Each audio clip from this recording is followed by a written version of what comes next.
అందరికీ నమస్కారం. మన ఛానల్లో ప్రసారమైన పునర్విక వీడియో చూసిన ఎంతోమంది అడిగిన ప్రశ్నలు నేను ఈ వీడియో చేయడానికి ప్రేరణగా నిలిచాయి. ఈ వీడియోలో నేను ఒక ప్రభుత్వ ఆసుపత్రిపైన దాఖలు చేసిన ఆర్టీఐ అప్లికేషన్, దానికి వారి వద్ద నుండి వచ్చిన అధికారిక సమాధానాలు మరియు నేను గమనించిన కొన్ని ఆశ్చర్యకరమైన విషయాలు మీతో పంచుకుంటాను.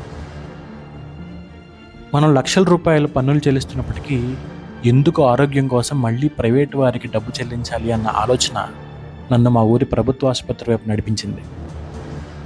అక్కడ నేను గమనించిన మొదటి విషయం శుభ్రతా లోపం. ఆసుపత్రిలో పరిశుభ్రత చాలా ముఖ్యమైన విషయం, కానీ అక్కడ పరిస్థితులు చూసినప్పుడు పేషెంట్ల ఆరోగ్యానికి సరిపోయే వాతావరణం కనిపించలేదు. ఇది చాలా దురదృష్టకరం. 2, ఆసుపత్రిలో మొదట మనం వెళ్ళేది రిసెప్షన్ దగ్గర.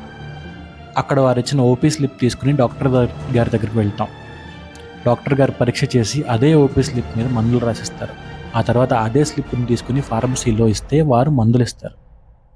కానీ ఇక్కడ ఒక ముఖ్యమైన విషయం గమనించాలి. మందులు ఇచ్చిన తర్వాత ఆ ఓపీ స్లిప్ను ఫార్మసీ తిరిగి తీసేసుకుంటుంది. మరి పేషెంట్ హెల్త్ రికార్డ్ ఎక్కడ మెయింటైన్ చేయబడుతున్నట్లు? ఒకవేళ అదే రోగి 1 నెల తర్వాత మళ్ళీ వేరే ఆసుపత్రికి వెళ్ళాలి అనుకుంటే ఇక్కడ చేసిన వైద్యం, ఇక్కడ రాసిన మందులు ఎవరు వాళ్ళకి వివరిస్తారు? ఇదే ప్రశ్న వైద్య సిబ్బందిని అడిగితే ఆయుష్మాన్ భారత్ హెల్త్ అకౌంట్ అప్లికేషన్లో అన్నీ నిక్షిప్తం చేస్తారు అని చెప్తున్నారు. కానీ వాస్తవానికి ఏ డాక్టర్ కూడా ఏ రోగి వివరాలు అందులో నమోదు చేయట్లేదు. దీనికి ప్రత్యక్ష ఉదాహరణ నేనే. 3, నేను అక్కడ ఐ టెస్ట్ కూడా చేయించుకున్నాను. డాక్టర్ పరీక్ష చేసి సైట్లో ఎలాంటి మార్పు లేదని చెప్పారు. కానీ ఆ పరీక్షకు సంబంధించిన రిపోర్ట్ అడిగినప్పుడు నా ఫోన్ తీసుకుని పరీక్ష వివరాలను ఫోటో తీసి ఇచ్చారు. అదేంటి అని అడిగితే ఆయన చెప్పిన సమాధానం ప్రింటర్లో పేపర్ లేదు అని.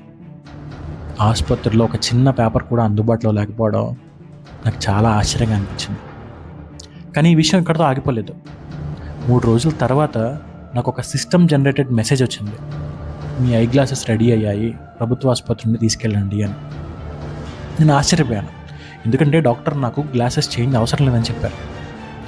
అప్పుడు నేను మళ్ళీ వెళ్ళి అక్కడికి ఇదే విషయాన్ని అడిగాను. వాళ్ళు చెప్పింది ఏమిటి అంటే, సిస్టంలో అందరికీ గ్లాసెస్ ఆర్డర్ అవుతాయి, కానీ అవి అందరికీ ఇవ్వబడవు అని.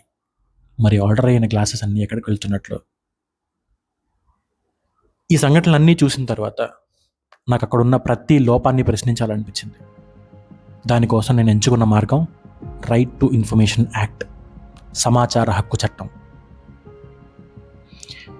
ఈ సమాచార హక్కు చట్టాన్ని ఉపయోగించుకుని నేను ఆసుపత్రిలో ఉన్న అన్ని రిజిస్టర్ల వివరాలు అడిగాను. అంతేకాదు, మెడికల్ ఎక్విప్మెంట్ వివరాలు, వాటి సర్వీసింగ్ వివరాలు, వాటిని ఉపయోగించే సిబ్బంది వివరాలతో సహా. 1 నెల రోజుల తర్వాత నాకు ఈ సమాచార హక్కు చట్టానికి సంబంధించి సమాధానం వచ్చింది. అది చూసి నేను నిజంగా నివ్వెరపోయాను. ఆసుపత్రుల్లో చాలా ఖరీదైన పరికరాలు ఉన్నాయి, కానీ అవి ఏవి కూడా సరిగ్గా వాడబడడం లేదు. ఉదాహరణకి ఇక్కడ చూడండి, ఈ ఎక్స్రే మెషిన్ ఎంత ఖరీదైందో. మరి ఈ మెషిన్ వాడకపోవడానికి కారణం ఏంటో తెలుసా? ప్రభుత్వం ఎక్స్రే ఫిలిం ఇవ్వడం లేదట. లక్షల ఖర్చు పెట్టి మెషిన్ కొన్న ప్రభుత్వం కేవలం ఫిలిం ఇవ్వట్లేదు అనే ఒకే ఒక కారణంతో పేషెంట్లందరినీ ప్రైవేట్ ల్యాబ్స్కి పంపించి ఎక్స్రేలు తీయించుకోమని చెప్తున్నారు. అలాగే ఆసుపత్రిలో దాదాపు 12 వెంటిలేటర్లు ఉన్నాయి. మీరు స్క్రీన్ మీద చూడొచ్చు వాటి వివరాలని. కానీ ఒక్కటి కూడా వాడటం లేదు, ఎందుకంటే వీటికి కూడా గ్యాస్ సిలిండర్లు అందుబాటులో లేవు కాబట్టి. అంతేకాదు, ఆసుపత్రిలో ఎంతో ఖరీదైన బ్లడ్ టెస్టింగ్ ఎక్విప్మెంట్ ఉంది, కానీ అది కూడా సరిగ్గా వాడకుండా బయట ఉన్న ప్రైవేట్ ల్యాబ్స్కు రిఫర్ చేయడం పైనే అందరి ఆసక్తి ఉంది. ఇది ఇక్కడతో ఆగిపోలేదు. మరోసారి వైద్యానికి వెళ్ళినప్పుడు స్కానింగ్ మిషన్ పనిచేయడం లేదన్నారు. అడిగితే త్వరలోనే రిపేర్ అవుతుందని చెప్పారు. నేను మళ్ళీ డబ్బులు ఖర్చు పెట్టి ప్రైవేట్ ల్యాబ్లో స్కాన్ చేయించుకుని వచ్చాను. ఆ రిపోర్ట్ చూసిన ఆర్థోపెడిక్ డాక్టర్ నాకు ఫిజియోథెరపీని సజెస్ట్ చేశారు. సజెస్ట్ చేయడంతో ఆగిపోలేదు. ఆయన వెంటనే ఇంకొక మాట కూడా చెప్పారు, ఇక్కడ ఫిజియోథెరపీ అందుబాటులో లేదు అని చెప్పి తన ప్రైవేట్ క్లినిక్ కార్డ్ని తీసి నా చేతిలో పెట్టారు. కానీ నేను ఆర్టీఐలో అడిగినప్పుడు మాత్రం వారిచ్చిన సమాధానం ఏంటంటే, ఆసుపత్రిలో ఫిజియోథెరపీ ఉంది అని. కాగితాలపైన ఉన్న ఫిజియోథెరపీ ఎందుకు లైవ్లో నాకు అందుబాటులో లేకుండా పోయింది?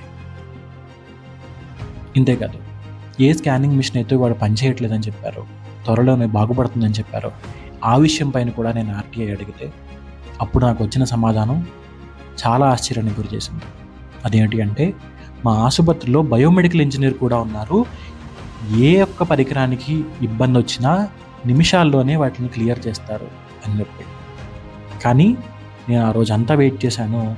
అక్కడ సర్వీస్ లేకపోవడం వల్లే నేను బయటకు వెళ్ళి ₹1000 ఖర్చు పెట్టి బయట స్కానింగ్ చేయించుకుని వచ్చాను. ఇవన్నీ చూసిన తర్వాత ఒక్క విషయం మాత్రం స్పష్టంగా అర్థమైంది. ఇక్కడున్న సమస్యల్లా నిర్లక్ష్యం మాత్రమే. ఈ నిర్లక్ష్యం ప్రభుత్వ సంస్థలని నేను చెప్పను. ఈ నిర్లక్ష్యం ప్రజలది. కళ్ళ ముందు సమస్యలు కనిపిస్తున్నా ప్రశ్నించడం మర్చిపోయి నిర్లక్ష్యంగా కూర్చున్న ప్రజలది మాత్రమే ఈ తప్పు. సమస్యలున్నాయి, మనం ప్రశ్నిస్తేనే వ్యవస్థ మారుతుంది. అందుకే ప్రతి పౌరుడు తన హక్కులను తెలుసుకోవాలి. సమాచార హక్కు చట్టం అనే శక్తివంతమైన సాధనం మన చేతుల్లో ఉంది అన్న విషయాన్ని గుర్తించాలి. దాన్ని సరిగ్గా ఉపయోగిస్తే ప్రభుత్వ వ్యవస్థల్లో పారదర్శకత తీసుకురాగలం అని కూడా తెలుసుకోవాలి. నాలాగే మీరు కూడా ప్రశ్నించాలనుకుంటే మా తదుపరి వీడియోల్లో సమాచార హక్కు చట్టాన్ని ఎలా ఉపయోగించాలి, అప్లికేషన్ ఎలా రాయాలి, ఎవరికి ఫైల్ చేయాలి వంటి అన్ని విషయాలను వివరంగా ప్రస్తావిస్తాం. వీడియో నచ్చితే లైక్ చేయండి, షేర్ చేయండి, ఛానల్ని సబ్స్క్రైబ్ చేయండి. జై భారత్.